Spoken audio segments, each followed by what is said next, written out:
All right, so chances are, if you are drawing a shot of your character in which you can see their feet, they're more than likely going to be covered. So, with that being said, let's go over feet, part two, covering up the foot. So we went over the basic structure last time. Now let's do some of the covered foot basic structure.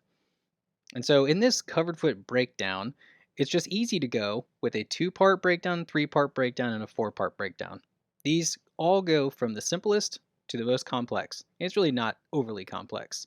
So the 2-part, you've got the rounded triangle of your base foot and you have your toe cap. I'm also making sure to draw through so I know where my ground plane is for the sole of my feet so I can tell what perspective I need to use.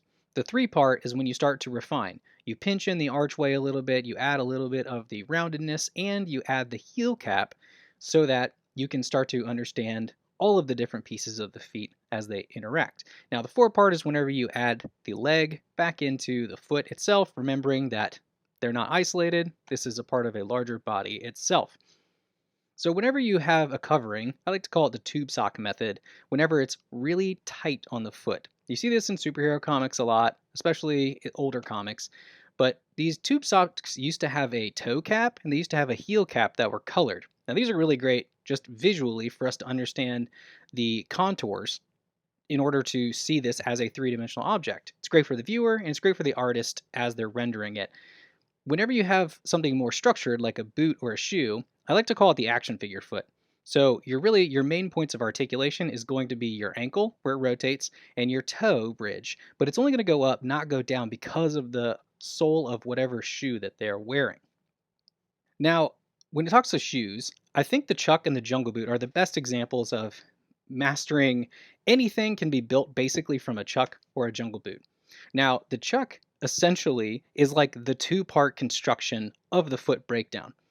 It is essentially just a rounded triangle and it even has the toe cap already made. And so you've got great contour lines with the shoelaces and you even have a contour along the sole of the shoe. It doesn't have a very dramatic arch and it's a little flatter. And so you can basically draw any shoe out of that. Now the more complex version, which would be more like the 4-part construction, is the Jungle Boot. So the Jungle Boot also has a heel cap sewn into it. You have the high laces, almost like the tube sock method, but the difference is that you have a heel.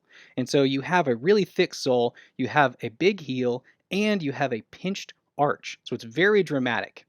But the great thing about that is between these two shoes, whether it's the Jungle Boot with the dramatic high arch and the thick sole, or the flatter, less arched Chuck, you can basically draw any shoe. Stay tuned for more.